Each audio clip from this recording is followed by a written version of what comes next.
Okey, Assalamualaikum warahmatullahi taala wabarakatuh. Saya Muhammad Afif bin Azman. Nombor kad matrik di 2019 209145. InsyaAllah, so hari ini saya nak bentangkan kemahiran asas ataupun sejarah awal sukan sepak takraw dan perkembangannya.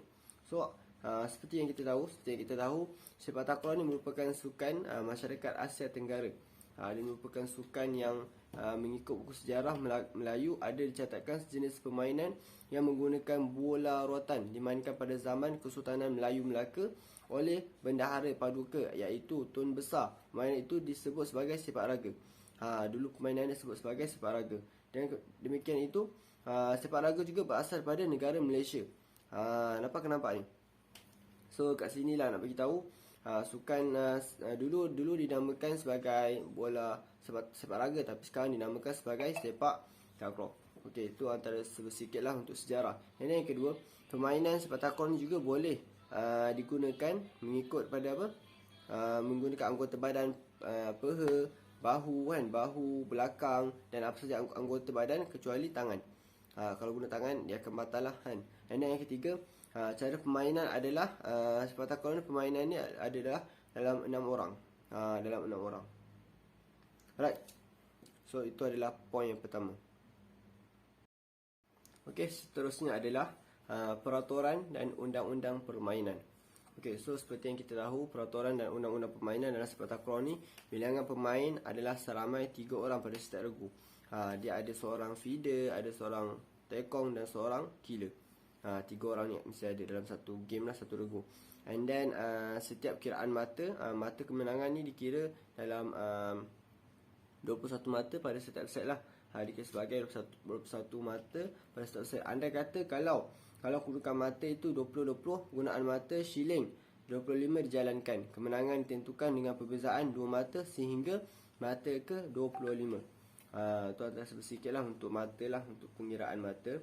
And then yang ketiga, bila memulakan permainan ni, sepak mula akan dilakukan bagi setiap mata yang diperoleh. Maksudnya setiap mata yang pihak lawan dapat, kita akan mulakan.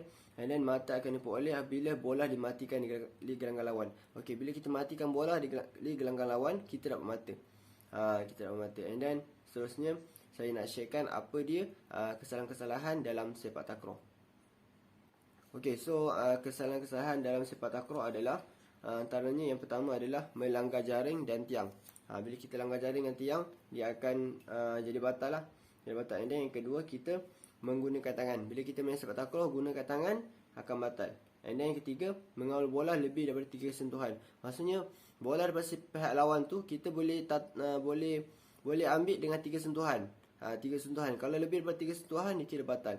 And then seterusnya, bermain dengan cara bahaya. Cara bahaya ni maksudnya, anda kata kalau killer tu gulung, kita blok, kena kaki dia kan, tu bahaya. Dan asas sepak takraw, so yang pertama adalah servis. Servis ni dalam posisi yang bersedia, iaitu tekong akan menjengkitkan kaki kanannya untuk melakukan ayunan kepada pihak lawan. And then tekong ni akan bagi isyarat untuk ambil bola. And then sepak bola dengan menggunakan bahagian kaki dan mengikut lajak. And then seterusnya yang kedua adalah melambung. Kaedah melambung ni maksudnya apa? Melambung ni oleh feeder lah. Feeder dia akan terdapat 4 fasa dalam membuat lambungan itu. Dia pegang bola, dia akan bengkokkan lutut dia kan, dan melemparkan bola mengikut lanjak. Kita akan bagi feeder akan bagi bola mengikut permintaan tekong. And then memegang bola dengan fokus ke arah tekong, kemudian bengkokkan lutut sebelum membaling supaya mendapat daya. Dan yang ketiga, luruskan lutut semasa bola dilepaskan dan mengikut lajak. Okey, itu adalah poin kedua. And then poin ketiga adalah mengumpan. Teknik mengumpan ni adalah dia mempunyai 3 fasa lah, iaitu yang terlibat semasa mengumpan, iaitu posisi diri sedia, dirian tapak dan melakukan sepakan. And then bersedia untuk mengawal bola dengan baik. Maksudnya kita dapat bola aja, kita dapat kawal dengan baik lah. Bengkokkan lutut kiri bagi melakukan kestabilan. And then kita menggunakan kemahiran sepak sila untuk melakukan umpanan yang baik. And then yang terakhir, kita imbangkan badan dengan tangan. Okey, seterusnya adalah menanduk. So menanduk ni apa? Menanduk bola adalah kemahiran menggunakan kepala untuk menghantar atau mengumpan, mengawal dan menejam bola. Kaedah menanduk. And then yang kedua, teknik menanduk adalah dengan mendongakkan muka dan kemudian menggunakan bahagian kepala paling hadapan untuk menanduk bola ke atas.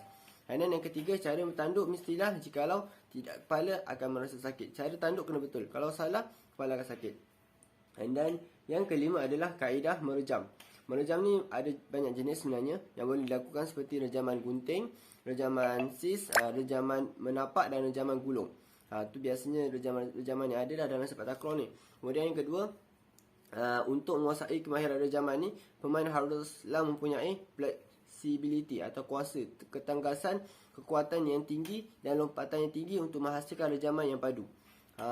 So seterusnya, mata memandang bola dan sesuaikan kedudukan diri dengan arah bola. Dan yang terakhir, lonjakkan kaki kanan dan gunakan luar kaki untuk melakukan rejaman. Alright.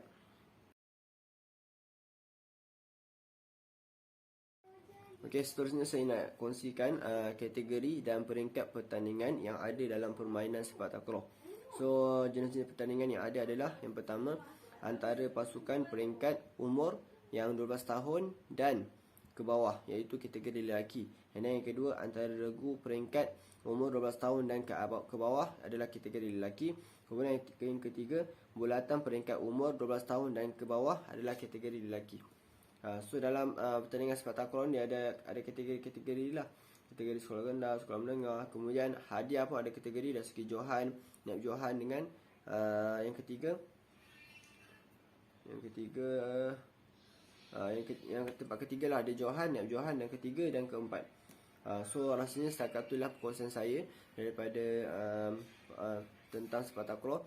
So saya minta maaf sepanjang perkongsian saya ni ada salah tutur kata ke apa. Saya minta maaf. So thank you so much pada semua yang menonton. Bye bye. Assalamualaikum.